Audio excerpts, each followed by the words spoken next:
কোন নেতার কথা বলবো না বলুন তো? আর ওনার তো প্রথমে হচ্ছে চৈতন্যানন্দ মহারাজের বিরুদ্ধে কথা বলা, বাবা নামে পরিচিত, সারা ভারতবর্ষ চেনে, 17 জন মেয়ে তার বিরুদ্ধে কমপ্লেন করেছে। তাহলে তারা কারা? ইসলাম ধর্মে রেপ করাটা কোনো খারাপ কাজ নয়। ইসলাম ধর্মে মূর্তি পূজাটা খারাপ কথা। আল্লাহ নাকি বলেছেন রেপ করা কোনো খারাপ জিনিস নয়, খারাপ জিনিস হলো মূর্তি পূজা করা। বাঁদরামির একটা সীমা থাকে। কোন টাইমে বাথরুমে যায় एफआईआर मेंशन আছে, এটাকে কি বলবেন? তাহলে तो भगवान ने ऐसे बोला रेप करने के लिए, छुप छुप के देखने के लिए। ना भगवान ने बोला ना अल्लाह ने बोला। ক্রাইম ক্রাইম, সে হিন্দু হোক, মুসলিম হোক, খ্রিস্টান হোক, যেই হোক, ক্রাইম ক্রাইম। সারা পৃথিবীতে নাম্বার 2 নম্বরে আছে গো মাংস পাঠানো অন্য দেশে। যখন বিজেপি সরকার আসেনি তখন ছিল 7 নম্বরে। ওপেন ফেসবুক আপনার এই ক্যামেরা দ্বারা বলছে আমার বিরুদ্ধে মামলা করে দিই। বলে গেছে জিহাদিদের জব্দ করতে হবে, নয় জিহাদিরা থাকবে না আমরা থাকবো। মোহাম্মদ আলী জিন্নার অবৈধ সন্তান, জন্মের উপরে উনি সার্টিফিকেট দিচ্ছে কে বৈধ আর কে বৈধ। উনি নিজে জানুক তো উনি বৈধ কি অবৈধ। রাজ্য সিপি কি করছে, মাননীয় মুখ্যমন্ত্রী কি করছে, ওনার হাতেই তো administrative department. I have documentary evidence. Muscle power ফুমালে উড়ে চলে যাবে। কোন নেতার কথা বলবো না বলুন তো? এই বিজেপির কোন নেতার কথা বলবো না? কিছুদিন আগে আমরা দেখলাম দুর্গাপুরে পারিজাত গাঙ্গুলি। কিছুদিন পরে দেখলাম এই শ্যামপুর হাওড়া জেলার এই শ্যামপুর থানায় এসে শুভেন্দু বলে গেল। বলছি কি বলেছে? তারপর তো এই মহারাজা বলছে এই কথা যে মুসলিম ধর্মে রেপ করা আছে, আল্লাহ বলেছে। তাহলে এই যদি আর চলা, আল্লাহ বলেছে যে রেপ করো, মূর্তি পূজা করো নি, তাহলে আপনি বলুন তো চৈতন্যানন্দ মহারাজ এই তো কয়েকদিন আগে যিনি একটা আপনার একটা বেসরকারি সংস্থা ম্যানেজমেন্ট কলেজ চালাতেন, গার্লস হোস্টেলের ভেতরে বাথরুমে, মেয়েদের বাথরুমে ক্যামেরা লাগিয়েছে। কিভাবে স্নান করবে মেয়ের বয়সী, কিভাবে স্নান করবে, কিভাবে তারা ঘোরাফেরা করবে। এবং এফআইআরে মেনশান আছে যে ওই হোস্টেলের কোন কোন মেয়ের বয়ফ্রেন্ড আছে, তাদের সঙ্গে ফিজিক্যাল রিলেশন করেছে কি না সেটাও ওই চৈতন্যানন্দ মহারাজ। তাই ওকে, আর ওনার তো প্রথমে হচ্ছে চৈতন্যানন্দ মহারাজের বিরুদ্ধে কথা বলা, গেরুয়া পোশাকধারী, তো বাবা নামে পরিচিত, সারা ভারতবর্ষ চেনে, একটা ম্যানেজমেন্ট কলেজ চালাচ্ছে, সেই কলেজের মধ্যে এইরকমভাবে নোংরাপনা চলছে। 17 জন মেয়ে তার বিরুদ্ধে কমপ্লেন করেছে। তাহলে তারা কারা? কোন টাইমে বাথরুমে যায় এফআইআর মেনশন আছে। বলা হচ্ছে কোন টাইমে বাথরুমে যায় সেটাও পর্যন্ত ওনাকে খবর দিতে হতো, মানে দেখবে। এটাকে কি বলবেন তাহলে? এটা তাহলে বলা যায়, খুব ভালো বলা যায় যে हिंदू भगवान ने ऐसे बोला रेप करने के लिए, छुप छुप के देखने के लिए। किसी स्टूडेंट का, किसी लड़की का ये बोला है भगवान ने? नहीं बोला ना। ना भगवान ने बोला ना अल्लाह ने बोला। क्राइम क्राइम ক্রাইম ক্রাইম, সে হিন্দু হোক, মুসলিম হোক, খ্রিস্টান হোক, যেই হোক, ক্রাইম ক্রাইম। কোনো ধর্মগ্রন্থ বলেনি। এরা অ্যাকচুয়ালি বিষয়টা কি জানেন তো? এরা অ্যাকচুয়ালি হিন্দু মুসলিম করতে চাইছে। যেহেতু সনাতন ধর্মের মানুষেরা এই রাজ্যে বেশি, তো তথাপি আমাদের বড় ভাই, আমরা ছোট ভাই, তো আমরা যদি ছোট ভাই, ওরা চাইছে যে হিন্দু সম্প্রদায়ের ভোট, তথাপি সনাতন সম্প্রদায়ের ভোটগুলোকে এই মুসলিম বিদ্বেষী কথা বলে মুসলিম কথা বলে সমস্ত কিছু করে যাতে হিন্দুগুলো এক করা যায়। গায়ে নিয়ে বহুত কথা বলেছে। আপনি জানেন একটা চমৎকার কথা, 2014-তে যখন বিজেপি সরকার যখন ক্ষমতায় এসেছিল, তখন ভারতবর্ষে ইম্পোর্ট এক্সপোর্টের যে গোমাংসের ব্যবসা, তখন 7 নম্বরে ছিল। ওপেন ফেসবুক আপনার এই ক্যামেরা দ্বারা বলছে আমার বিরুদ্ধে মামলা করে দিক প্রয়োজন হলে, মিথ্যে হলে। এখন ওই গায়ে রক্ষক যে বলতে না লোক, আজকে বিজেপি ক্ষমতায় আসার পর নাম্বার 2-এ আছে। তাহলে বেড়েছে না কমেছে? সারা পৃথিবীতে নাম্বার 2 নম্বরে আছে গোমাংস পাঠানো অন্য দেশে। যখন বিজেপি সরকার আসেনি তখন ছিল 7 নম্বরে। এ মানুষকে ভড়কে দেওয়া, তাছাড়া কিছু না। কিছু করার দরকার নেই, শুধুমাত্র এক করে নিতে হবে। এই শুভেন্দু অধিকারী বলেছে না, এই নিয়ে তো আমি ওনার বিরুদ্ধে তো অলরেডি মামলা লিখেছি, মামলা পোস্ট করেছি, লিগ্যাল নোটিশ করেছি আমি। কয়েকদিনের মধ্যে তো আপনার হচ্ছে ওর শুভেন্দু ওর কাছে পৌঁছে যাবে। দেখে নেবো কত বড় হিরো আর কত বড় নেতা। ও এমন কথা বলে গেছে শ্যামপুর থানা হাওড়া জেলার, ও বলে গেছে জিহাদিদের জব্দ করতে হবে, নয় জিহাদিরা থাকবে না আমরা থাকবো।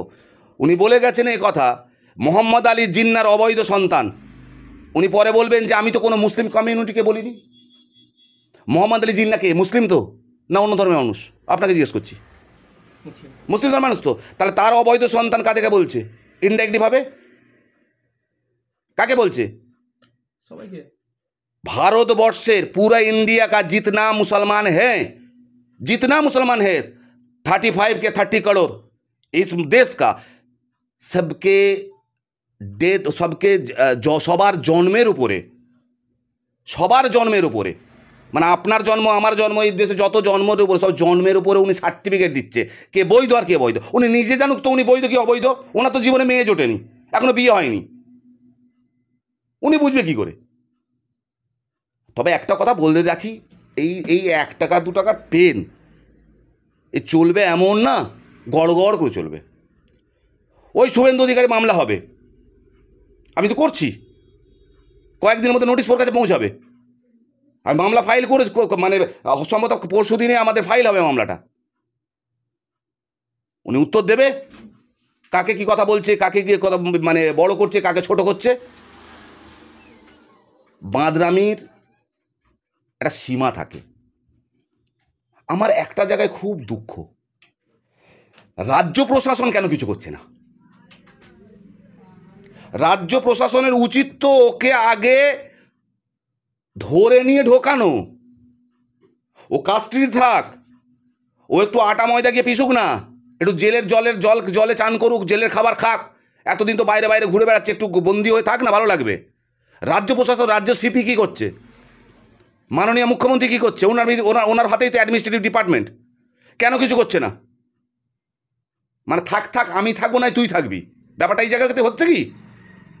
নয় তৃণমূল থাকবে, আর যদি তৃণমূল হেঁটে যায় তাহলে বিজেপি থাকবে। চটানোর দরকার নেই, অন্য রাজনৈতিক দলেরা না আসুক। আমি কোনো রাজনীতির ছেলে না, রাজনীতি প্ল্যাটফর্ম নিয়ে কথা বলছি না। ইঙ্গিতটা এটা না, মুসলিমদের বিরুদ্ধে যত উদ্ঘট, যত কথা, কখনো আল্লাহর নামে, কখনো নবীর নামে, কখনো গরু মাংসর নামে। আরে আমার কাছে হাজারো প্রুফ আছে, আই হ্যাভ ডকুমেন্টারি এভিডেন্স, প্রমাণ করে দেব।